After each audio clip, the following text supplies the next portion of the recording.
Hi guys! For today's video, we will discuss about breast cancer awareness. I will insert some images here that will help with the topic and also some research that I did using APA journal references. I hope you will enjoy and also learn from the video that I make. Bye for now! Thank you!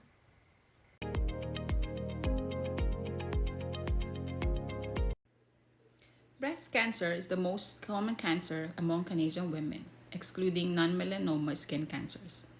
It is the second leading cause of death from cancer in Canadian women. Breast cancer can also occur in men, but it's not common. To provide the most current cancer statistics, statistical methods are used to estimate the number of new cancer cases and deaths until actual data become available. Incidence and mortality. Incidence is the number of new cases of cancer. Mortality is the number of deaths due to cancer. Check out these 25 APA journal references that I found.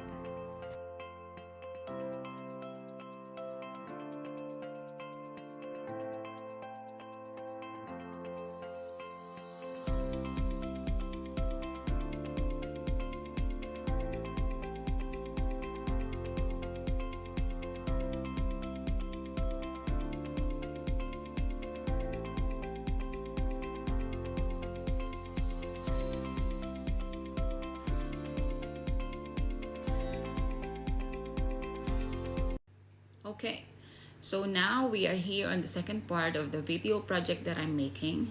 And here we are asked to do some feedback about a certain video, like what part of the video I appreciate or agree with, and which part do I find it not that agreeable.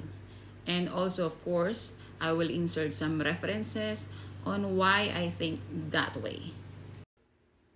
The video that I was assigned for my feedback was a TED Talk review. Food for Thought: How Your Belly Controls Your Brain by Rowery Robertson. Here, he talks about how food affected our bodies, how it could contribute to disease, and also how to use it to fight and prevent diseases. He also talks about Elie Mechnikov. He's a Russian-born zoologist and microbiologist who received the 1908 Nobel Prize with Paul Ehrlich, which is also a German scientist known for his pioneering work in hematology, immunology, and chemotherapy, and for his discovery of the first effective treatment for syphilis.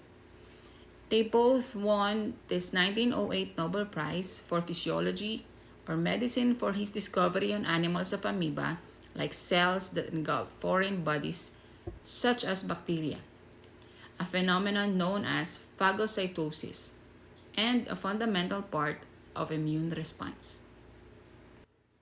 I agree with Rowery Robertson on the part where he talks about how our gut bacteria can prevent and treat diseases, when he talks about Elie Mechnikov and how he studied the deadly cholera epidemic by himself and with the help of his colleagues from 5:30 up to 6:46 minutes of his video. Mechnikov studies cholera under microscope and found that certain species of bacteria from human intestines supported and stimulated cholera's growth, while other species prevented it. And here are my two APA journal references to support this feedback. According to this reference, the human gut is the natural habitat for a large and dynamic bacterial community, but a substantial part of these bacterial populations are still to be described. However, the relevance and effect of resident bacteria on hosts, physiology, and pathology has been well documented. Major functions of the gut microflora include metabolic activities that result in salvage of energy and absorbable nutrients, important trophic effects on intestinal epithelia and on immune structure and function, and protection of the colonized host against invasion by alien microbes. Gut flora might also be an essential factor in certain pathological disorders, including multi-system organ failure, colon cancer, and inflammatory bowel diseases. Nevertheless, bacteria are also useful in promotion of human health. Probiotics and prebiotics are known to have a role in prevention or treatment of some diseases.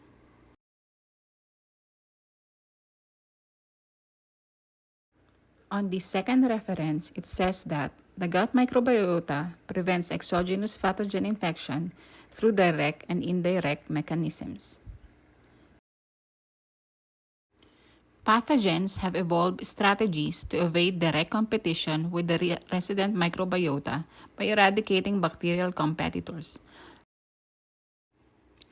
localizing to niches that are distinct from those occupied by commensal bacteria, and by using alternative resources.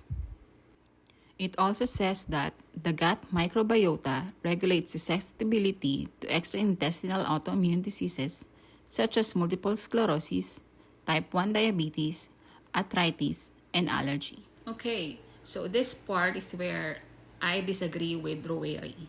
It's from 459 to 529 of his video, where he said that bacteria function almost as a second brain.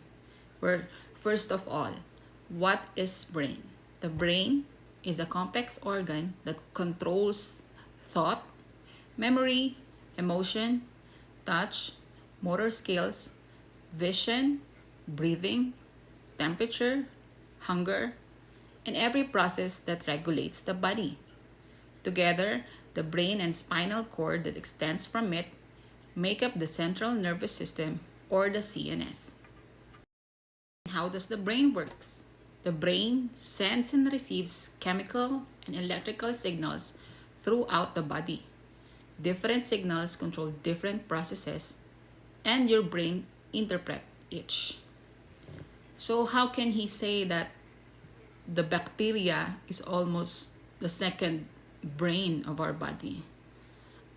Yes, so definitely this need more time to study and more proofs before he can say that bacteria can act as a second brain of our body. Because first of all, we know that brain is the center of our nervous system. It controls everything, right? And so yeah, there we go. This is the end part of my video. I will attach 2 more references regarding this part that I disagree with him. And yeah, hope you enjoy my video. I hope you learn something from it at least. And that's all. Thank you. Bye.